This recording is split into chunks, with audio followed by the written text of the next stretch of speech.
Asanteni sana. Sasa tuna taarifa ambayo tutaitoa kwa Kiswahili kwamba sisi ni viongozi ambao tuko katika mawazo mamoja ambayo tunafikiria kuboresha maisha ya Wakenya, na kwamba leo tumekutana hapa kuangalia mambo ambayo kwa sasa ni kama matatizo ambayo yanatukumba. Mwanzo, kwamba kuna njama fiche ambazo zinapangwa ili kuvuruga amani katika ile mikutano ambayo huu mrengo wetu tunaufanya. Ukiangalia kule Kilifi na Mombasa wakati tulipokuwa na mikutano iliyopita wiki hii, kwamba hakukuwa na walinzi wa usalama wa kutosha wakati ule naibu wa rais akifanya mikutano. Na hii ni kwamba tunapata nafasi ya kwamba wale ambao wanataka kuvuruga amani katika ile mikutano wanapata nafasi ya kuingia pale.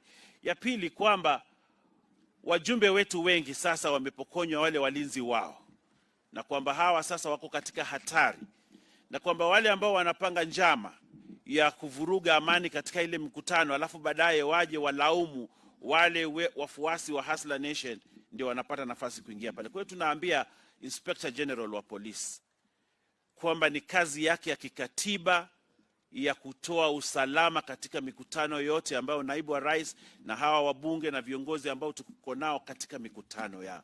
Hiyo ni kazi yake kikatiba na lazima aifanye kama vile katiba inasema. Asibague hawa wale. Manake katiba haikumwambia abague. Yeye lazima atoe usalama kwa kila mtu. Na hiyo sio tafadhali. La muhimu tena ni kwamba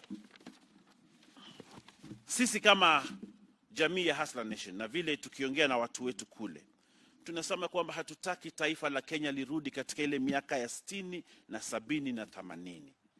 Kwamba hayo mambo yamepitwa na wakati. Demokrasia Kenya imeimarika. Kwa hiyo lazima taifa la Kenya liendelee mbele na amani, na hatutaki kurudi katika zile siku za nyuma za giza ambazo zilitatiza Wakenya wengi. Sasa tunapiga kusonga mbele, sio kurudi nyuma kama Wakenya. Kwa hiyo tunaambia tuone baji zao na tuone majina yao ili tujue hawa ni kina nani. Pia tunataka kuongezea kwamba kama taifa la Kenya na sisi kama viongozi, umaarufu wa Kenya ni bora zaidi kuliko umaarufu wa mtu mmoja, na kwamba sisi kama taifa lazima tukae kama jamii moja.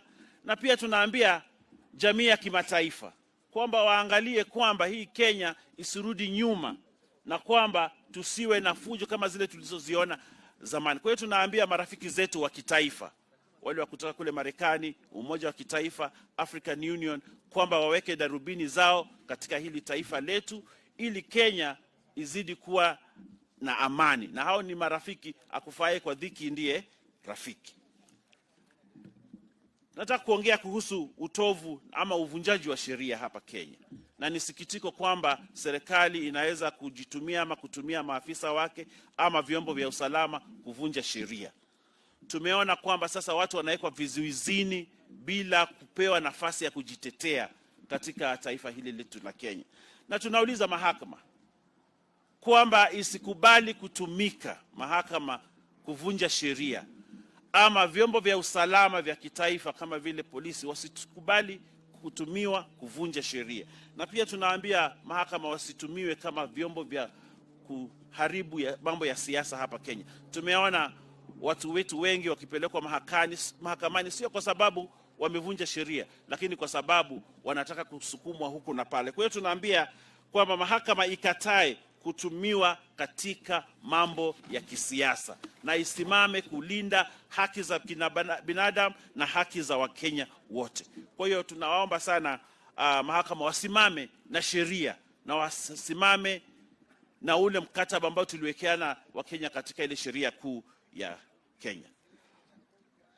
Jambo ambalo ni muhimu tena ni kwamba tumeona formations za kikabila, kwamba sasa hii Kenya inagawanywa kwa mikabila, kabila hili, kabila ile. Na hiyo sisi tunaona kwamba inaashiria mambo mabaya tukiingia katika uchaguzi wa 2022. Kwamba ukabila isiwe ndio ngao ya kutafuta uongozi hapa katika hili taifa la Kenya. na wale ambao wanatafuta ukabila kama nguzo yao ya kutafuta uongozi, tunawaombea washindwe katika jina la Yesu. Kwamba hili taifa la Kenya sasa, sisi tunataka kumaliza mambo ya ukabila, tunataka kuangalia Mkenya kama Mkenya. Wakenya wale maskini ambao hawana nafasi wapewe nafasi ya kupanda juu, waendelee na maisha bora zaidi. Tumeona hapa Kenya watu walikuwa maskini wamepanda polepole mpaka wamefika pale sasa wanaheshimika na wametoka katika uchochole. Lakini tukitumia mambo ya ukabila, tunatafuta nafasi kubwa za uongozi kwa watu kidogo na kuacha wale maelfu wa Kenya wakiwa pale chini. Kwa hiyo tunataka kusema kwamba sisi tunaona kwamba watu wote ni wa Kenya na sio watu wa kabila hili na wa kabila hili. Sisi tunataka kutoa watu katika umaskini na katika ule uchochole wapande pale juu, na hiyo ndio philosophy ya Hustler Nation. Na sisi tunasema kwamba Hustler Nation ni kwamba watu wawezeshwe, wale ambao wako chini wawezeshwe, wapande pale juu. Sio wale ambao wanatafuta mamlaka kwa kupitia wale wa chini alafu baadaye waje wawaache pale chini. Sisi tunasema kwamba ni wakati wa kila Mkenya kupata nafasi ya kuboresha maisha yake. Na hiyo ndio philosophy, na hilo ndio maneno ambayo sisi tunataka kuambia Wakenya, kwamba kila Mkenya ambaye yuko katika hili taifa ako na nafasi ya kupanda kutoka pale yuko apande juu na endelee na maisha. Sio kutengeza mamlaka na kupatia mamlaka watu kidogo ukifikiria kwamba umebadilisha taifa. Kwa hiyo nikimalizia, nataka kusema kwamba mambo ya BBI na referendum, priority ya Wakenya sasa ni kuboresha maisha yao, sio mambo ya BBI.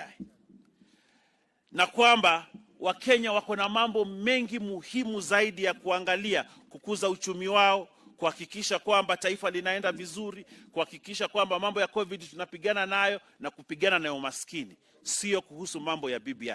Lakini hata kama watalazimisha kwamba watu waangalie mambo ya BBI, tunasema kwamba Wakenya wapewe nafasi ya kujisomea wenyewe hii BBI, wajue ni nini ambacho watapigia kura katika ile BBI. Na pia kusema kwamba tunataka hayo maoni ya BBI yaorodheshwe na kila Mkenya apewe nafasi ya kuchagua lile analotaka, apige tiki ile ambayo anataka, ile ambayo hataki apige wrong, ili kila Mkenya awe na nafasi. Yale ambayo hayataki, yale ambayo hakubaliani nayo aachane nayo, yule anakubaliana nayo abebe, tuende mbele kama taifa la Kenya. Kwa hiyo tunasema kwamba Wakenya wawezeshwe. Kama BBI lazima ipite, na vile tunaona watu wanalazimisha, basi wapewe nafasi ya kujichagulia yale wanataka na yale ambayo wanayakataa. Nikimalizia, nataka kusema kwamba kama viongozi ambao tumetoka katika fikra moja na fikra ambazo zinafikiria kupeleka Wakenya mbele, sisi tunataka amani katika hili taifa la Kenya. Taifa la Kenya kunawiri na taifa la Kenya kujengeka, lazima kuwe na amani na kila mtu apatiwe nafasi ya kuenjoy demokrasia ya ambayo iko katika hili taifa la Kenya. Nataka nimalizie hapo, niseme asante. Wale ambao wana maswali, nafikiri kuna watu watajibu.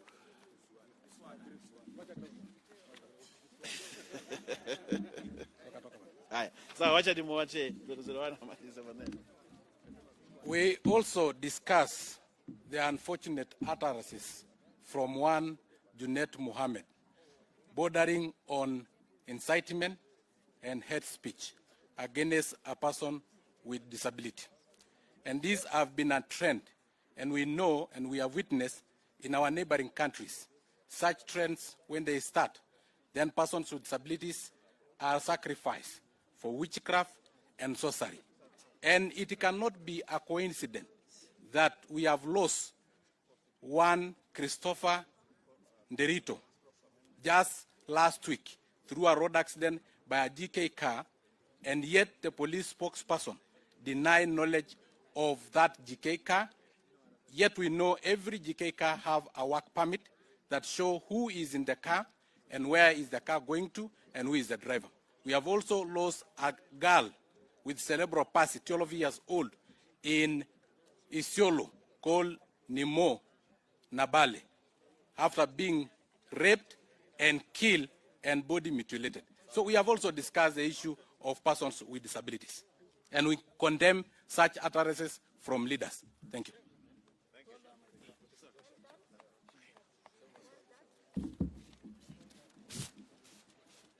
Nataka kumalizia kuhusu miswada ambayo inakuja katika bunge. Okay. You ready? What?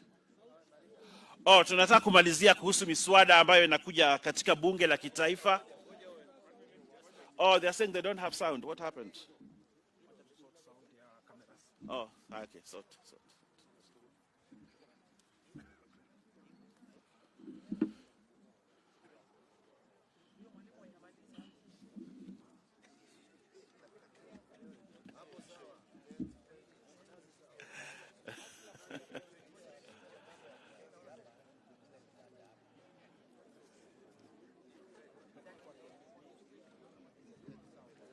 Sound sawa bado?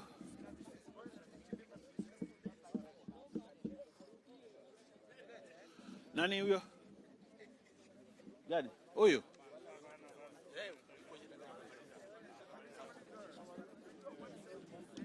Sauti mmepata? Bado?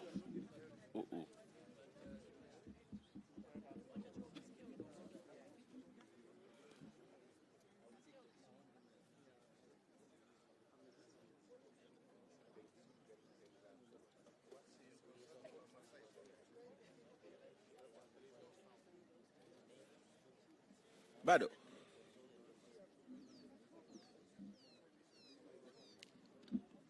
Mic check. Bado sound. Wow.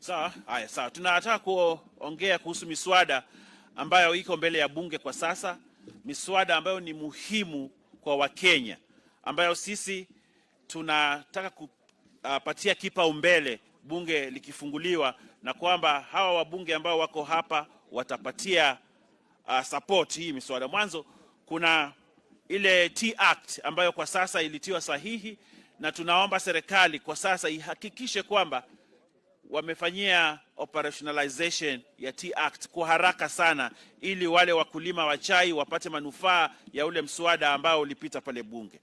Vile vile kuhusu mambo ya kahawa, mswada uko pale bunge kuhusu mambo ya kahawa, na sisi kwa nia moja tumesema kwamba tutahakikisha kwamba huu mswada ukifika bunge utapita kwa haraka iwezekanavyo, ili wakulima wa kahawa waweze kupata manufaa. Kuna mswada ambao unakuja wa Crops Amendment Bill ambao unahusisha mambo ya biksa, mambo ya korosho na mambo ya minazi ambayo ni mimea ya pale pwani. Na tumekubaliana kwa kauli moja kwamba huu mswada ukifika bunge tutaupigia pondo na kuhakikisha kwamba umepita na wananchi wa pwani wasaidike na wafaidi ile mimea yao pale chini. Pia kuna mswada wa sukari ambao unakuja pale bunge, na mswada ambao kwa kauli moja pia tumekubaliana tutahakikisha kwamba huu mswada umepita ili wakulima wa sukari wafaidi na wafaidike katika kuna mswada pia wa kuhusu mambo ya maziwa ama milk regulations ambazo pia zinakuja bunge. Na tunawauliza sio wabunge sisi pekee, na wale ambao wako nje pia wahakikishe kwamba tumeshikana na kuungana na kuhakikisha kwamba Wakenya wamepata faida katika ile maziwa ambayo inatoka katika mashamba yao. Na wale wakulima wa miraa pia mswada wao ukikuja, sisi kama wabunge na viongozi ambao tuko hapa tumekubaliana kwa haraka tutapitisha haya mambo ili Wakenya wapate nafasi ya kufaidi mimea yao na pia kufaidi ukulima wao. Tunasema kwamba Kenya bado ni nchi ambayo inategemea ukulima, na sisi tutahakikisha kwamba tumewaunga mkono wakulima na wakulima wapate faida kubwa, maanake wakulima wengi hapa Kenya bado ni mahasla, na tutawapatia nafasi kuhakikisha kwamba they have succeeded from their hustle. Asanteni sana, Mungu awabariki. My responsibility here is going to be very brief, to take questions on behalf of these 139 members of parliament who are here. And for the record, the 23 who are not here and who endorsed the statement, some came in the morning and went for other responsibilities. Others went for responsibilities in their counties, like the Mandera team, who have a security meeting at back home. And so the total of us were 162 who endorsed the statement, but it's only 139 who are available here for this statement here. We will take 4 questions, and then because this is a statement that has been endorsed by others, we don't want to deviate from the statement. So I'll take 4 questions, and those 4 questions should be relevant to the subject that we have raised here. Chemutai? 4. Another person, so that I count NTV, KTN, and Ebru. On behalf. Kama sijapik mtu mwingine mpatie maswali yenu yeye hawa waulize. Proceed. Well, can hear. Volume.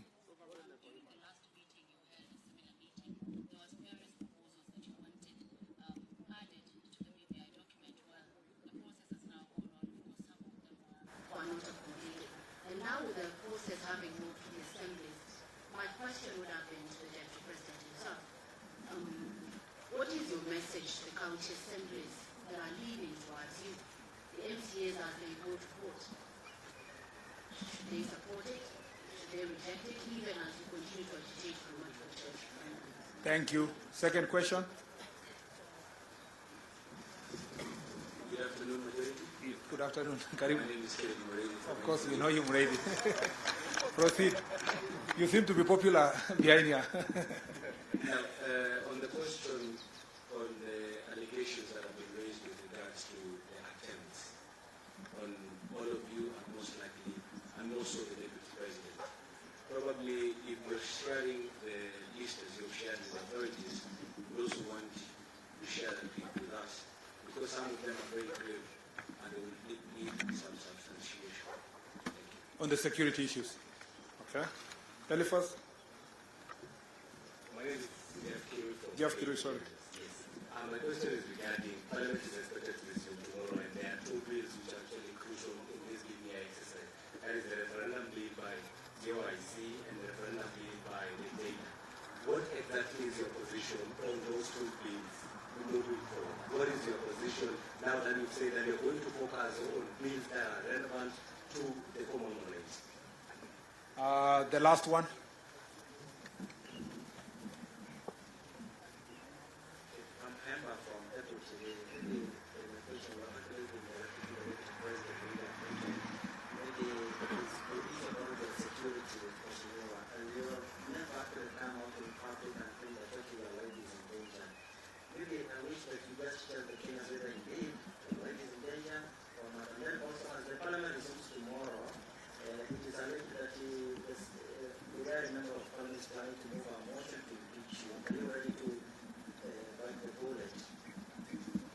Okay, thank you. I will group these questions into 3. There is the question of BBI, which Honorable Duale will respond. There is the question of security, generally for security, the 2 questions on security from Muredi and Kayemba, and will be answered by Senator Susan. I'll leave Duale to be the last one. Wait, hold on. Senator, Leader Majority. Yeah, you'll be the last one. And then the question of impeachment will be answered by Linturi, and I'll start with that one. Linturi, please.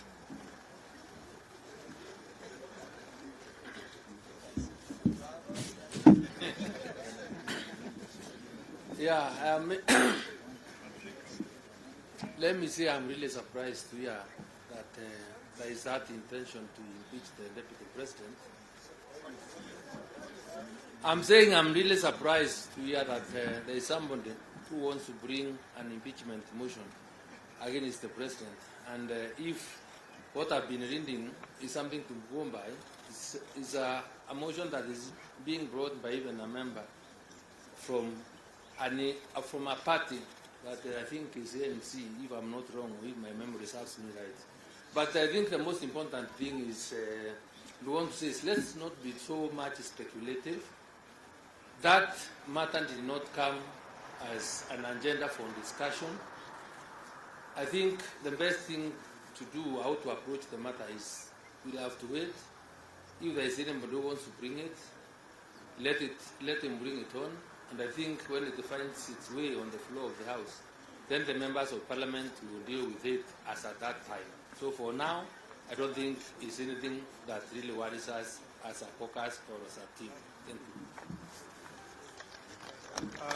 On the question of security, I will request Honorable Alice Waume to respond.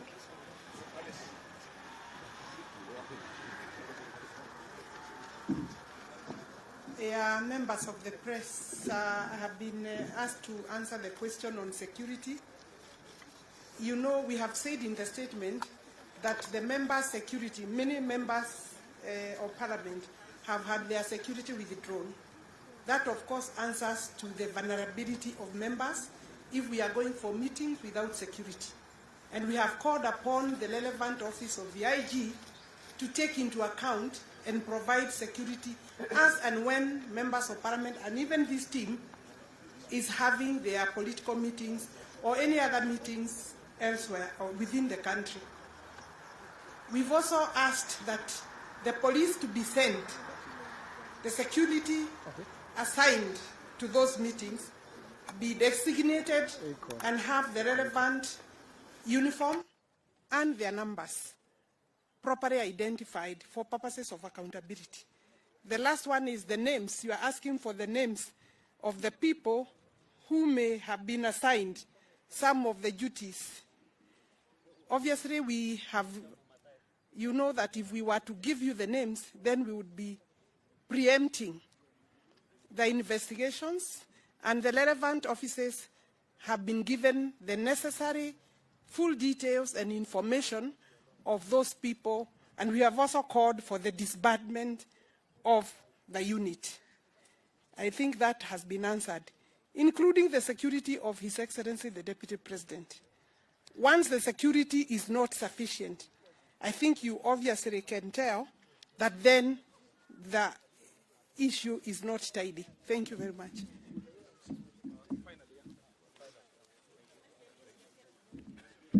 I have two issues, or three issues to answer. One, let me help my brother Linturi on the matter of impeachment. An impeachment of a deputy president, from my experience as a former leader of majority, who was there when Amos Kimunya was impeached, who was there when Moses Wetangula was impeached, who was there when Minister Kaimenyi survived. I was there when the process of impeaching Anne Waiguru was there. It's not a birthday party. It's not a walk in the path. And you look at the person who is driving this. You go dissect Ayub Savula. And then you understand that the carrier of the matter doesn't deserve a comment. But let me tell you for free.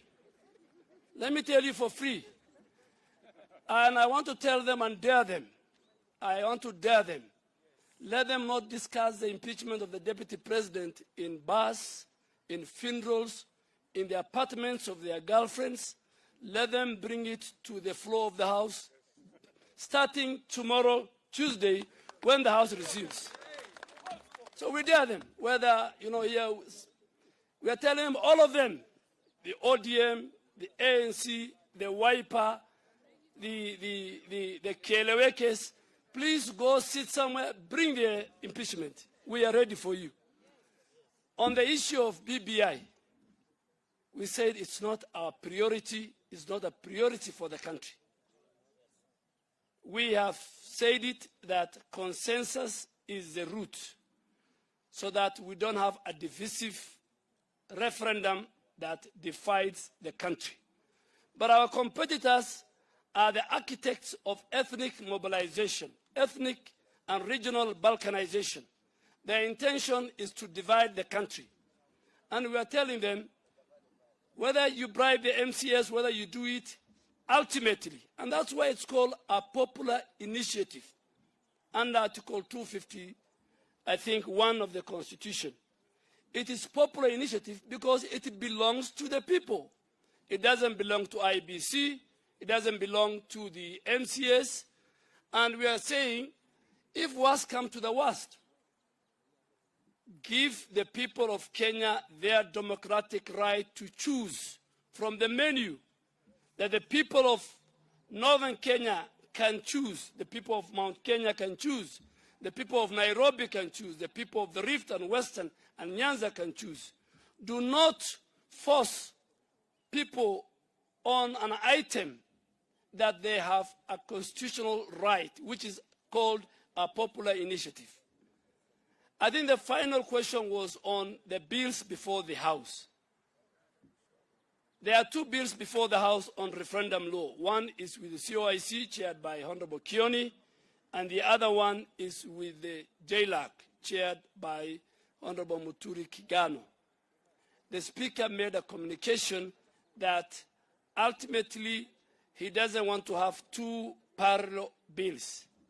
So when we go back, that is a function of the House Business Committee, that's a function of the committees. When those bills come to the floor of the House, as a group,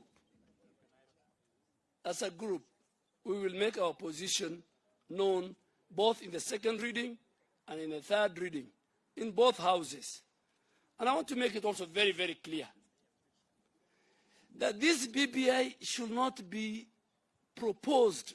The proponents are in a dark room. Take it to the people. Explain to the people. And I was very, very shocked. Very shocked. And I want to challenge him, the former Prime Minister, lying openly that if BBI passes, Turkana County will get 20 million. I want to challenge him. 20 billion. I want to challenge him. There's mathematics, you know. I remember the little algebra I did when I was in school. And quadratic equation. Turkana in the formula in BBI.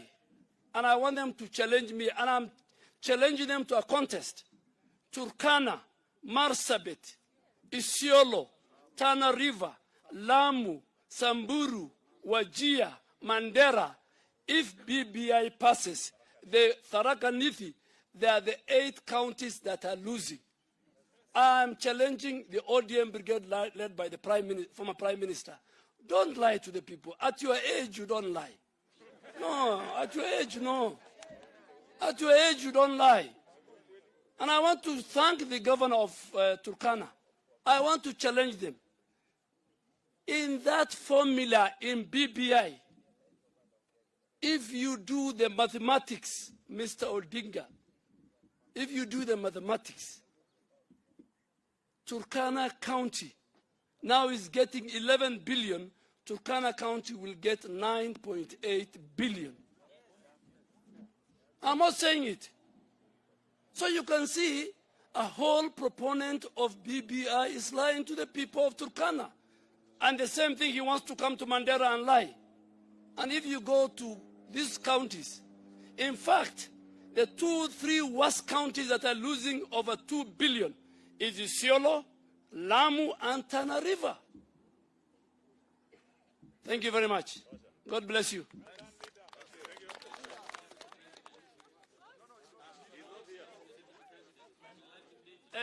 The Deputy President, his spokespeople have spoken. His life is not his danger, he is well and good. Tumemaliza.